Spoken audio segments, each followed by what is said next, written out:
right, Hype Nation, so yesterday the draft was pretty fucking lit. We had so many trades go down, we had some questionable fucking picks, and we had a trade that makes me feel like Rob Hennigan has the highest quality of weed in all of the world. Rob Hennigan is the Orlando Magic general manager, for those who don't know, and he traded Victor Oladipo, Ersan Ilyasova, and Domantas Sabonis, a lottery pick, for the maximum contract of Serge Ibaka. Now, if I'm on the Orlando Magic, I'm gonna go up to the general manager's office and see what kind of kush he has, bro, and ask him if he can roll me up one, because he probably has the finest shit on earth. Better than Snoop Dogg, better than Wiz Khalifa. That trade makes zero sense for the Orlando Magic, in my opinion.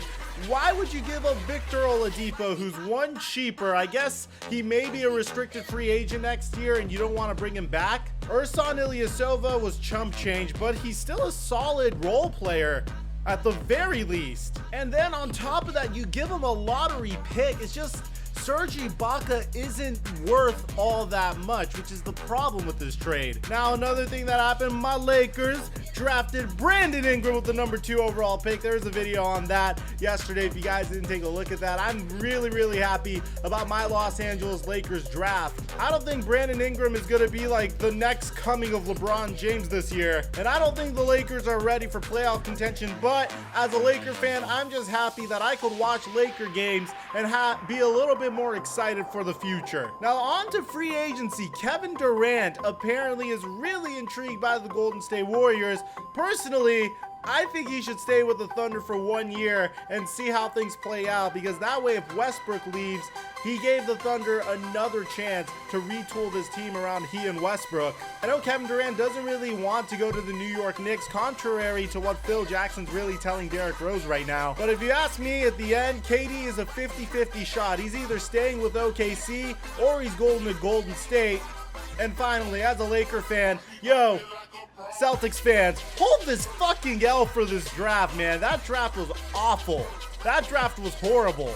That draft, like, come on, don't give me this shit that Jalen Brown was worth the number 3 pick. But in the Celtics defense, the talent drop off from the first pick in Ben Simmons and the second pick in Brandon Ingram is so far that at the third pick, it doesn't really matter who you take. All those players are on the same level, same tier of player. And if you ask me, I feel like Jalen Brown has the highest upside out of all of them due to his high usage rate. The biggest winners from the draft, I'd have to say the Los Angeles Lakers, the Philadelphia Sixers, and of course the Oklahoma City Thunder. Now, the biggest losers of the draft, I'd have to say the Boston Celtics, because they had all these assets and couldn't turn that into Jimmy Butler. Rather, all the Boston Celtics have are a bunch of draft picks that Celtics fans aren't really happy with. But the Celtics have a great GM in Danny Ainge, so only time can tell until we find out what's going to happen with these players. Let me know your thoughts in the comment section down below, guys. Where do you think Kevin Durant's going? Who are the best winners from the NBA draft, and who are the biggest losers from the NBA draft? Besides that, I'm your boy, the Flight Mike, and I'm signing out, baby. Peace. Woo!